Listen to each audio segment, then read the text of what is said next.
was a cold, cold winter. 2012, the year the world was supposed to end. I was in New York City.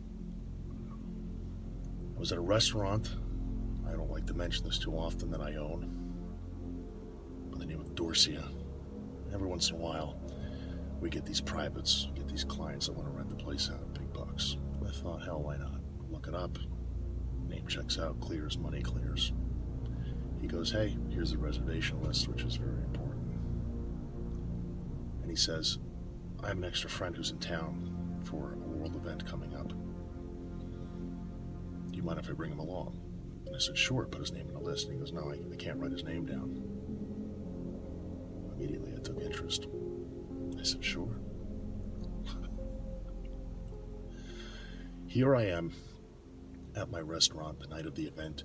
We go downstairs to the basement and there's candles lit everywhere. I'm not going to allude to what took place that night. It's nobody's business, but there was the gentleman who was not on the reservation list in the basement. About 12 feet away, I see him. Tallest guy in the room. 6'7", 6'8", very broad. I begin walking up to him.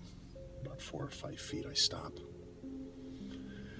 And I realize what I'm looking at is neither a man or a woman. What I'm staring at is a giant lizard man. And I laugh.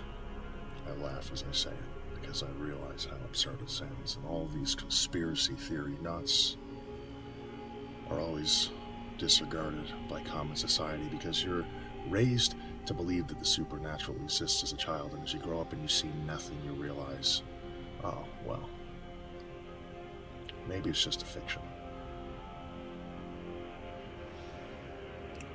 The fourth dimensional shape-shifting reptilian conspiracy was not a fiction.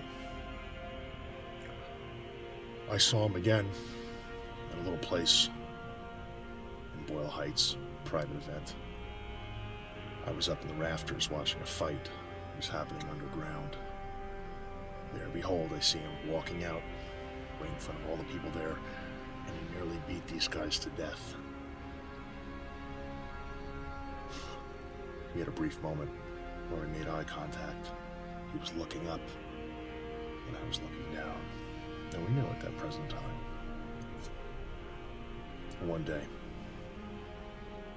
we would go mano a mano, toe to toe.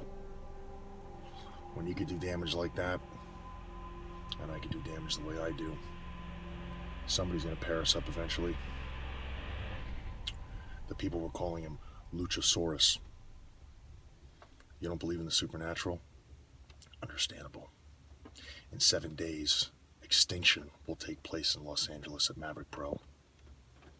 January 13th. See it for yourself, because no matter where the time is told, in the end, even the supernatural will pay the toll.